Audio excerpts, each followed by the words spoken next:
Sirna dimokiraasii cimaa ijaaruu keessatti gaheen paartilee siyaasaa olaanaa ta'uun ibsame. Yaa'iin mana maree waloo paartilee siyaasaa naannoo Oromiyaa 13ffaan gaggeeffame. Yaa'iin mana maree paartilee siyaasaa kun hojiilee ji'oottan darban irratti kan mari'ate yoo ta'u, dimokiraasii biyyattiin jalqabde lafa qabsiisuuf tokkummaan kan hojjetan ta'uu ibsaniiru. Walitti qabaan mana maree waloo paartilee siyaasaa naannoo Oromiyaa obbo Salamoon Taaffasaa akka dubbatanitti filannoo marsaa torbaffaa milkeessuuf qindoominaan hojjanna jedhan. Filannoon nu afuu jiru filannoo marsaa torbaffaadha. Filannoon kun filannoo haqaa, filannoo dhugaa, filannoo dimokiraasii akka ta'u barbaanna. Filannoon kun duraan dursee fedhii uummata keenyaati. Fedhii uummata Itoophiyaati. Uummanni Itoophiyaa kaardii isaatiin abbaa fi gizeetti yeroo itti filatu. Kana waan ta'eef filannoon kun haala gaariin akka itti fufu nuti paartileen olaantummaa seeraa kabajaneeti, seera jala bulleeti, miseensota keenyallee gorsa kennanii fi waan uummanni nuu kennu, waan kaardii isaatiin nuu kenna san seera kabajaneeti filannoo kana filannoo dimokiraasii akka ta'u nus kanaan qophoofneet filannoo keessa seenneet jirra. Waan sadii irratti mootummaaleen walii galtee hojjenna.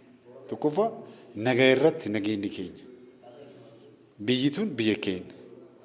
Misooma irratti illee walii galtee hojjenna. Misoomni kun misoomaan amma hojjetamaa jiru kun waan baay'ee nama gammachiisu. Itti aanaa walitti qabaa paartilee siyaasaa naannoo Oromiyaa obbo Mogosii Da'ee gama isaaniitiin paartiin biyya bulchu filannoon marsaa torbaffaa irratti paartileen hundi akka hirmaataniif haala mijeessaa jira jedhan. Paartiin biyya bulchu kophaa isaa miti kan dorgomu.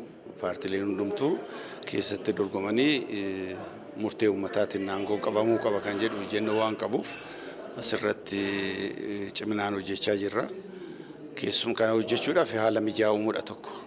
Haala mijaa'uu keessatti paartileen kun mana hojii itti hojjetan kaayyoo isaanii kana lafa qabsiisuutti danda'an waajjiraa fi bajataa argachuu qabu. Kana mootummaan naannoo mijeessee waajjira dabalataa kana dura tokko qabu turanii lammaffaas akka argatan ta'eera. Kana duwwaa miti bajata mataa isaanii itti ajajanii ittiin hojjechuu danda'anis akka qabaatan ta'ee meeshaaleen guutamaniitiif hojiitti galbuu kan danda'ani. Kana aansee mana maree naannoo duwwaadhaan hojii hojjechuu waan dandeenyeef manni maree kun sadarkaa godinaa, sadarkaa magaalaa, aanaalee naannoo filannoo keessumaa digleessa gochuudhaan akka ijaaraman gochuudhaafidha karoorfannee kan kaane. Dimokiraasii ijaaramaa jiru lafa qabsiisuu keessatti hirmaannaan paartilee siyaasaa murteessaa ta'uu ibsaniiru. Biyyi keenya dimokiraasii ijaaruu keessatti wanti jalqabde waan gaariidha. Kanammoo fedhii paartii tokko duwwaatiin galman ga'u. Paartileen mana maree kana keessa jiranis warri addaan kutanii dhiisanis yoo jiraatan, warri ala jiranis warri bosona jirus biyya kana keessatti addunyaa irratti yeroo ammaa yaadadha uummanni biyyi dorgomaa kan jiru. Humnaa wanti raawwatu biyya keenya keessatti yeroo dheeraa humnaan aangoo qabachuudhaaf yaalamee wanti milkaa'ee hin jiru. Duubatti hafummaadha kan bu'aansaa argaa jiru waan ta'eef paartileen hundumtuu filannoo bara kana gaggeessamu keessatti karaa nagaatii fi karaa dimokiraataa ta'een seera kabajuudhaan murteessan uummata ta'uusaa amananii mootummaan biyya bulchu immoo paartiin biyya bulchus haala kana mijeessuudhaaf fedhii qaba. Fedhii isaa agarsiisaa jira. Gaaffii dhiyeessuun bajata ramaduun waan barbaachisu hunda guutuudhaan seera sirreessuudhaan mootummaa wanti hojjechaa jiru boordiinis wanti hojjechaa jiru abdii namaa kenna waan ta'eef as keessatti carraa kanatti paartileen akka fayyadamanii filannoo karaa nagaatiin gaggeessanii xumuraa akka argatuuf dhaamsa dabarsuun barbaada. Hirmaattonni yaa'ii kanaa tokko tokkos paartileen kanaan dura walitti dhufanii waliin mari'achuun rakkoo ture yeroo ammaa dhimmoota waloo biyyaa irratti tokkummaan hojjechaa jirra jedhan. Sirna dimokiraasii yoo jennu wanta adda falaasama addaa ta'e osoo hin taane kanaan dura akkuma beekamu paartileen siyaasaa waliin mari'achuu bakka tokko taa'uu fi kan kana fakkaatan godhuun hin turre ture. Amma garuu teenyee garaagarummaa yaadaas qaban.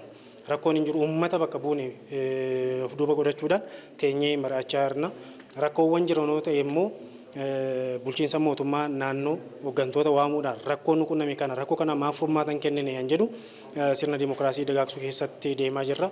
Inni kun immoo dhimma biyyoolessaa faayidaa biyyaatiin ol qabate paartileen siyaasaa paartiin biyya bulchu hojjete waan gaarii soo ta'e kun hin barbaachisu jedhee kan arrabsaa ture kan ture amma garuu kuni dhimma biyyoolessaati. Sirni kun darbus sirni dhufu kanatti fayyadamuu danda'a. Kanaafuu dhimmi kun anas na ilaallata jechuudhaan ji'ootan darban keessattuu galoo galaanaan wal qabate marii godhachaa kallattii yaada mootummaan fide kun sirriidha jechuu deeggara hojii hojjechaa turreerra jechuudha. Filannoon bara kanaa dimokiraatawaa fi amanamaa akka ta'uuf tokkummaan hojjenna jedhan.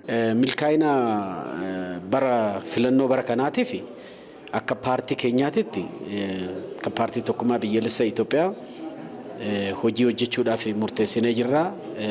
Mootummaa yookaan mooyyuu aangoo argachuudhaaf qofa hin ta'in addunyaadhaaf argisiistuu kan ta'e filannoo haqa qabeessa ta'e haqa qabu dhugaa qabu kan ta'e argisiisuudhaaf hundi keenya bakka jirrutti hojii hojjechuudhaaf miseensota icuu yookaan mooyyuu dorgomaa dhiyeessinee jirra. Haala gaariidhaan nu socho'aa jira. Akka Oromiyaa qofa hin ta'in akka Itoophiyaatti kan dhiyeessaa jirru bakkeen ittiin dhiyeessin hin jiru.